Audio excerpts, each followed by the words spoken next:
Good day traders, it's Friday, 3rd of November. This is Alan Hong, market analyst of GKFXPrime. So I'm going to share my daily analysis with you. And first of all, let's review the major market movements. And first instruments we're having here is the dollar index in 4-hourly chart. So the US dollar was traded lower against a basket of major currency on Thursday, and it was fell 0.1% to 94.61 as investors digested upbeat labor market data ahead of President Donald Trump's choice of nominee to head the Federal Reserve. So a pair of upbeat labor market reports pointed to underlying strength in the labor markets ahead of non-farm payrolls due Friday.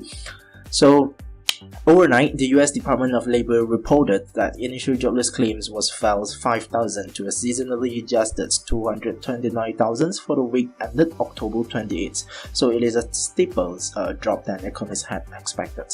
And in a separate report, the Labor Department also said that the non-farm productivity, which measures the hourly output per worker, was rose at a 3% annualized rate, outpacing the economists' focus of 2.4%.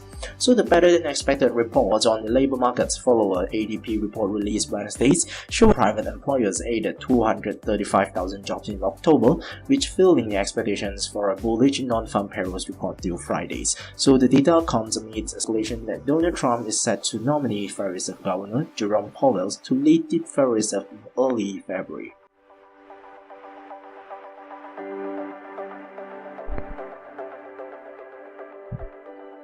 Well, the pound was fell sharply on Thursday as well, with GBP/USD down 0.88% at 1.3125, after the Bank of England's interest rates for the first time in almost a decade, but say that any further hikes would be a gradual pace and to a limited extent. So the Bank of England voted to raise rates to 0.5% from 0.25%, which reversing the rate cut of August 2016 when it eased monetary policy to help cushion Britain's economy in the aftermath of the Brexit vote.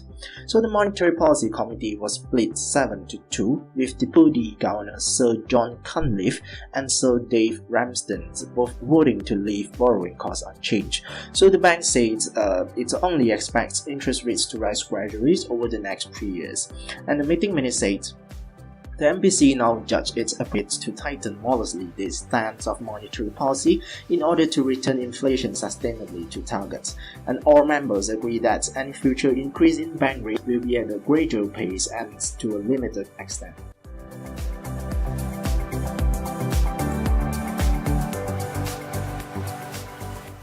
Overnight, the US dollar was edged lower against its Canadian counterpart on Thursday, with the pair CAD down 0.17% at 1.2843, despite the release of upbeat US economic reports as investors remain cautious ahead of US tax bills set to unveil later in the day.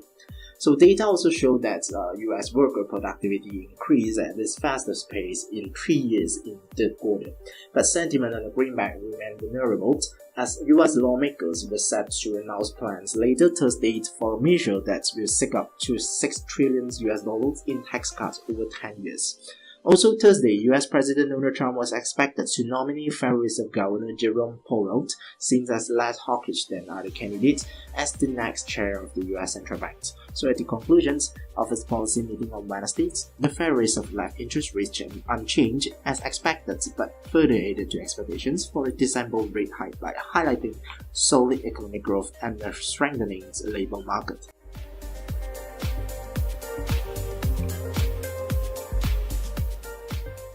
In Asia on Friday, the Aussie was dropped lower on disappointing retail sales as markets gear up for non-farm payrolls in the US later in the day. So the pair AUD/USD fell 0.32% to 0.7688 after the retail sales figures.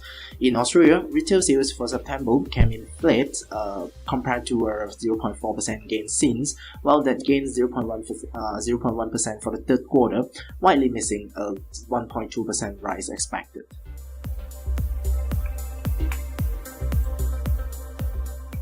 Having a tad in commodities markets, gold price was edged weaker in Asia on Friday, 0.01% to $1,277.97 a troy ounce, with markets cautious ahead of non-farm payrolls later in the day.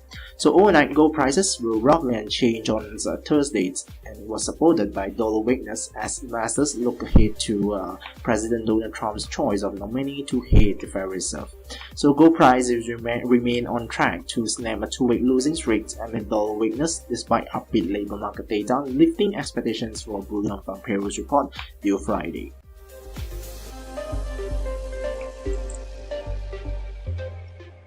As for oil price, it was extended an overnight rally into Asia on Friday, rose 0.48% to $54.80 a barrel, with US rig count figures later in the day to set the tone.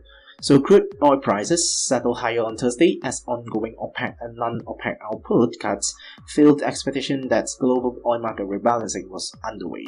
So according to Saudi Arabia, continue to cut oil output as inventories declined significantly in October. Saudi Energy Minister Khalid Al-Falih said Thursday compliance with the OPEC-led accord to curb output had been excellent. So Falih also expressed a desire to continue with output curbs, saying that OPEC should work to ensure stockpiles continue to fall beyond March, and OPEC is slated to next meeting at its headquarters in Vienna on November 30. So in May, OPEC producers agreed to extend production cuts for a period of 9 months until March, but stuck to production cuts of 1.2 million barrels per day agreed in November last year.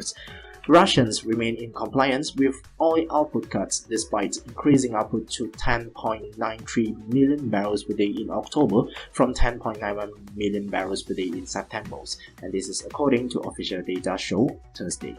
So the US, however, continued to ramp up weekly productions to 9.55 million barrels per day, up 46,000 from a week ago, so while export rose to an all-time high of 2.13 million barrels per day. So the rise in production was offset by a steeper than expected draw in the US crude inventories, which fell 2.4 million barrels in a week ended October 27th, while gasoline inventories declined by 1.8 million barrels. So traders now are expected to closely monitor oil rig data slated for Friday for an insight on US oil productions and demand.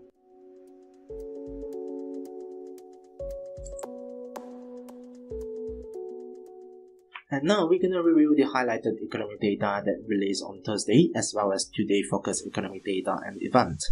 So yesterday, Australia has released its trade balance for September, and it was at 1.745 billion, which is slightly higher than the expectations of economists of 1.2 billion. So during European trading hours, Germany has released the manufacturing PMI and unemployment change for October. So both of the data from Germany is more considered positive, right, to the German economy. So besides Germans, the Great United Kingdom has released a series of data, including construction PMI and the latest interest rate decisions for October. So the Bank of England was hiked their interest rates to from 0.25 previous to 0.5%, right? So the last data on yesterday is the initial jobless claim from the United States, which showed a drop from previous 234,000 to 229,000, which is considered positive to the US dollars. As for today, Friday, we got the data from Australia in the Asia morning. So which stated the retail sales of for September was show a 0% growth, and the European trading hours later, we can focus on the services PMI, which is going to release by the United Kingdom for October, and tonight, which the highly anticipated night, there's a series of data from the United States, including non-farm payrolls, unemployment rates, and as well as the ISM non-manufacturing PMI. So besides for the United States, Canada is going to release its employment change for October, right? So the last data tonight is the US Baker Hughes oil rig count.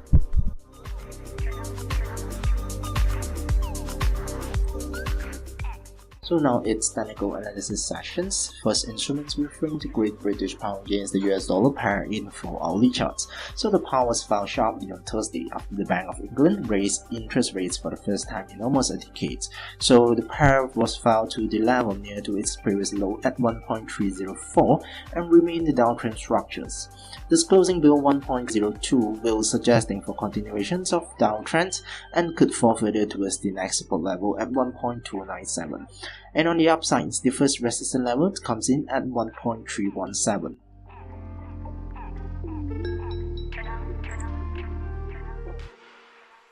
While the single currency was remained sluggish, traded slightly higher on Thursday against the dollar and currently stood at the level below the resistance level of 1.169. So referring to the MACD indicators where the both movement lines are pointing outward, signal to move further higher in short terms but remain in downtrend structures. So only with a closure lower than the previous lows at 1.157 will open up a door for continuations of downtrend and fall further towards the next support levels at 1.149. And on the upside, refilled 1.17 as the retracement threshold, which closing above these levels could lead to short retracement.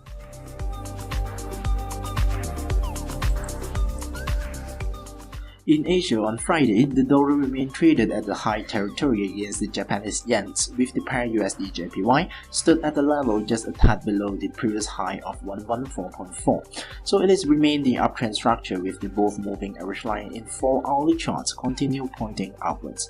This closing above 114.5 is suggesting for further upsides and could surge higher towards the next resistance level at 116 as its long-term target. So on the downside, we could refill 112.7 as its retracement threshold.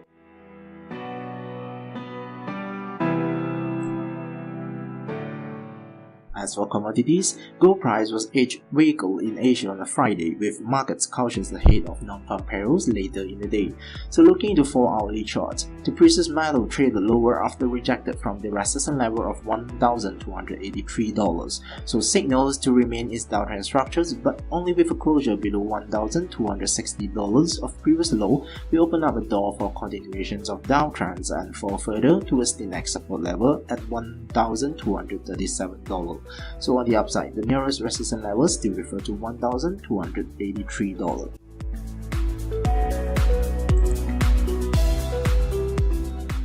While the oil price has extended an overnight rally into Asia on Friday, with the US rig count figures late in the day to set the tone.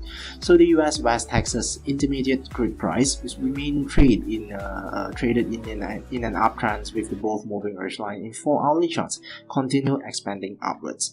This closing above $55.20 a barrel of freehold will provide a signal for continuations of uptrends, and it could surge higher towards the next resistance level at $57.20 as its long-term target. So as for the downside, the nearest support levels can be seen at $53.80 a barrel.